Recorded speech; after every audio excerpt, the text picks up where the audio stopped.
What happens when a rock musician gets resurrected from the dead to seek vengeance against a gang who murdered him and his fiancee? Easy. You've got this film right here, and it's been over a year since its 30th anniversary, so at long last, I'm going to give this to you. Here's my review of the original version of The Crow. Big D's Entertainment Rankings and Reviews.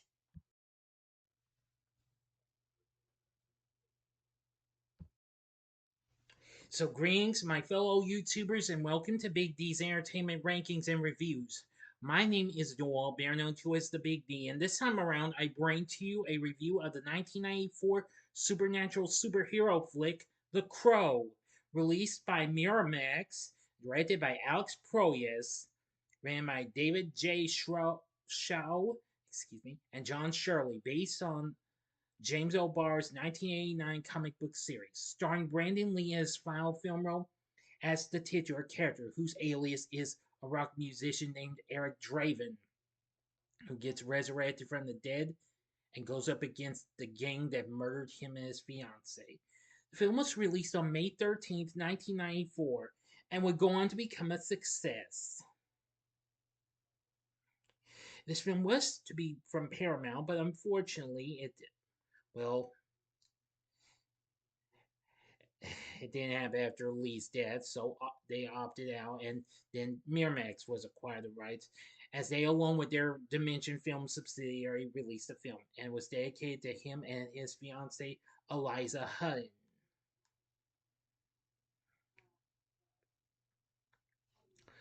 On Devil's Night, in a crime-ravaged and decrepit Detroit, a young woman named Shelley Webster is raped and seriously wounded while her rock musician fiance, Eric Draven, is shot and thrown to his death from the window of their loft apartment.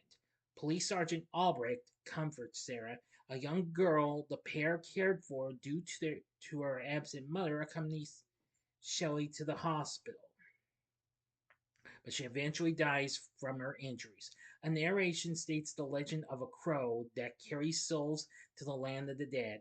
If the person died in tragic circumstances, the crow can resurrect their restless spirit to set things right. 1 year later, Eric is resurrected by a crow. Disoriented and distressed, Eric returns to his ravaged loft apartment and experiences flashbacks of the murders. A gang of men known as Tintin, Funboy, T-Bird, and Skank targeted the pair because they were protesting forced evictions in their apartment building, which the gang's leader, ruthless crime boss Top Dollar, intended to seize. Realizing that any injuries he suffers are immediately healed, Eric dons black and white face paint and sets out to avenge himself and Shelley, guided by the crow. The crow leads Eric to Tintin, whom Eric stabs to death. He next travels to the pawn shop where Tintin had pawned Shelley's engagement ring. Eric recovers the ring and blows up the shop, but spares the owner, Gideon, so he can alert Top Dollar's men that Eric is coming for them. Albrecht begins investigating the apparent vigilante disturbances while Eric finds Funboy taking drugs with Sarah's estranged drug addict mother, Darla. He gives Funboy a fatal overdose and purges the drugs from Darla's body, telling her that Sarah needs her. Eric visits Albrecht and confirms his suspicions regarding the vigilante's identity. Albrecht tells Eric that he stayed with Shelley until she died, witnessing the 30 hours of suffering she experienced. Eric touches Albrecht, absorbing the pain Shelley felt. Eric next targets T-Bird, killing him in an explosion. The following morning, Sarah and Darla reconcile, and Sarah reunites with Eric at his apartment. That evening, Top Dollar holds a meeting with his associates to discuss his plans to burn the sea to the ground on Devil's Night. Eric arrives for Skank, but a gunfight erupts, ending with Eric throwing Skank from a window to his death and Albrecht assisting Eric in escaping from the pursuing police. Top Dollar, his lover and half sister Micah, and his right hand man Grange escape. Micah correctly hypothesizes that the crow is the source of Eric's immortality. Now for the ending As always, you know the procedure. You have 5 seconds to stop this video at once. Go to the description box below and fast forward to the time below. If you've seen this movie already, please continue.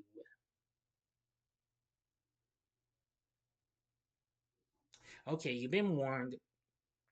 Satisfied with his vengeance, Eric gives Shelley's engagement ring to Sarah and returns to his grave. Grange abducts Sarah and she is walking home and takes her to an abandoned church with Micah and Top Dollar, who takes Shelley's ring. Eric is alerted to her plight by the crow and rushes to rescue her. But he is ambushed by Grange, who wounds the crow, rendering Eric vulnerable. Albrecht arrives and kills Grange, while Micah attempts to take the crow for its immortality. It claws her eyes out, causing her to fall to her death from the bell tower. Top Dollar retreats to the church roof with Sarah, where he fights and badly wounds Eric. Eric transfers Shelley's pain to Top Dollar, causing him to stumble off the roof and be fatally impaled on a gargoyle. Sarah and a wounded Albrecht are recovered from the church, while a pained Eric goes to Shelley's grave, where her spirit arrives to comfort him and return his body to rest. Sometime later, Sarah visits the graves where the crow gives her Shelley's ring. End of story. So, what did I think of The Crow? I've got to say, this film was blooming awesome. I had never actually encountered this until a few months ago. I watched it and I really enjoyed it. This is easily probably the best film of the series, and that is no lie. It did very well and got good reviews. The film made 94 million worldwide on its $23 million budget and gained a cult following. It led to three sequels, as well as a television series and a reboot released by Lionsgate last year, but they didn't do so hot and they failed to replicate the first movie's success.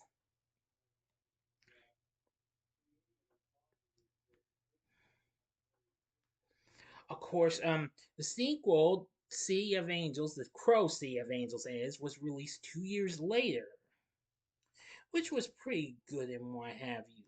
Don't get me wrong.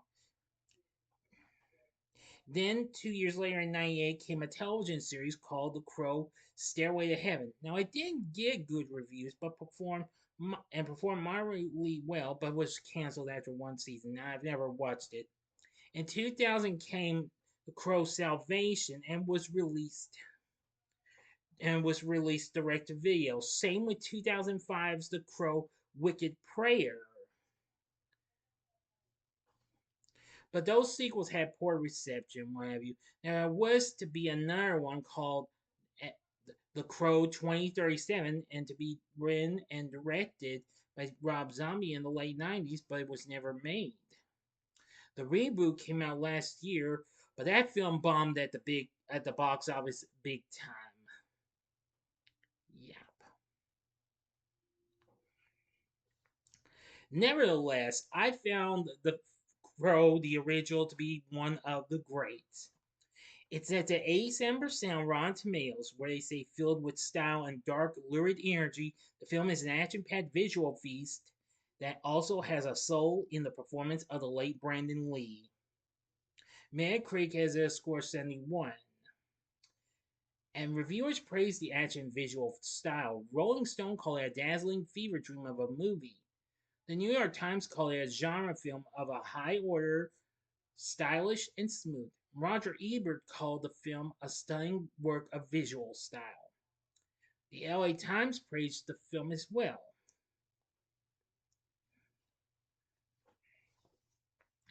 Lee's death was alleged to have a melancholic effect on viewers. The Washington Post wrote that Lee haunts every frame. Another one called the film a case of art imitating death, and that specter will always hang over this film. But however, the two reviews called it an appropriate epitaph to Lee, and Ebert stated that not only was this Lee's best film, but was better than any of his father's films. Who, of course, who is his dad? The late great Bruce Lee himself. Anyway, The Crow is an absolutely amazing, entertaining thrill ride. Graham Revell does the score for the film, and it's really good. So I gotta give it props for that. Alex Proyas did good work on the film with his direction and what have you. He later went on to direct Dark Sea as well as I, Robot and Knowing.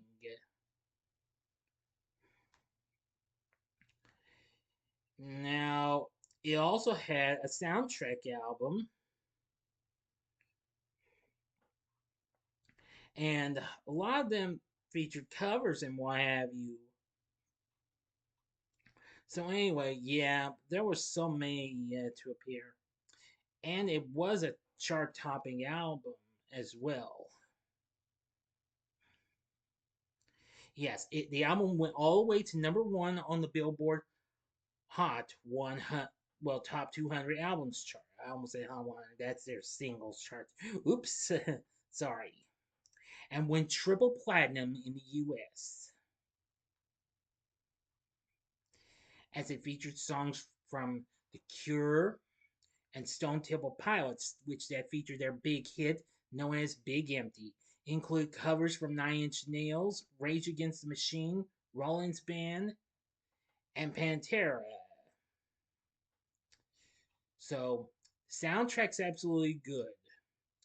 For our cast, we have the late great Brandon Lee playing the role of Eric Draven, aka the Crow. And let me tell you something, he's awesome. I really thought his performance was absolutely amazing. Definitely.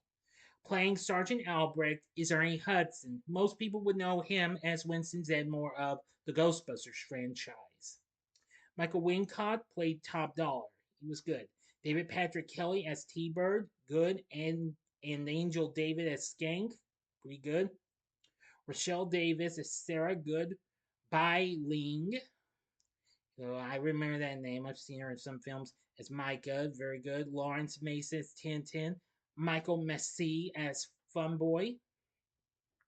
Yeah, there's lots of others. They're really good. And I'll also kind of give this a wee bit of a shout out to well, a little bit, kind of will give this a semi dedication to the late great Tony Todd who played Grange. Yes, may he rest in peace, whom we sadly lost last November. Anyway, the original Crow, it's a great, awesome film, a great thrill ride, great story, great direction, great characters, cast, soundtrack and score, etc., etc., etc. So, with everything said, would I recommend The Crow from 1994? That is, the answer is hell yeah, go for it. You won't be disappointed with it. If you saw the reboot or the sequels that came after this, oh boy, you don't know what you were missing from the beginning. Okay, so what did you think of The Crow? Let me know in the comment section below. If you like this video, click the like button, subscribe, and be a part of the Big D Nation. Continue to help support my channel, make it grow, and make the views grow. Tell all your friends about my channel, give them to know me. Maybe they'd like to be a part of my Big D Nation. Share my vids with your friends if you like as well. And I will be reviewing the Crow sequels and reboot in the coming days. And please stand by. Okay, join me next time when I review the sequel to this, The Crow Sea of Angels. So if you like this, consider checking out my reviews for some of these other films that with some pretty underrated superheroes and what have you. In the upper left-hand corner is my review of Spawn from 1997. The upper right-hand corner is my review of The Punisher from 2004. Or if you'd like maybe a recent superhero film that was pretty dark and what have you, and involved a character that was kind of considered vigilante and what have you. Check out my spoiler-free review of The Batman from 2022. And the bottom right-hand corner is the button you can click to subscribe. If you like rankings and reviews on movies, TV, music, video games, etc., then I'm your guy. Thanks for watching. Until next time, I'm the Big D saying see ya.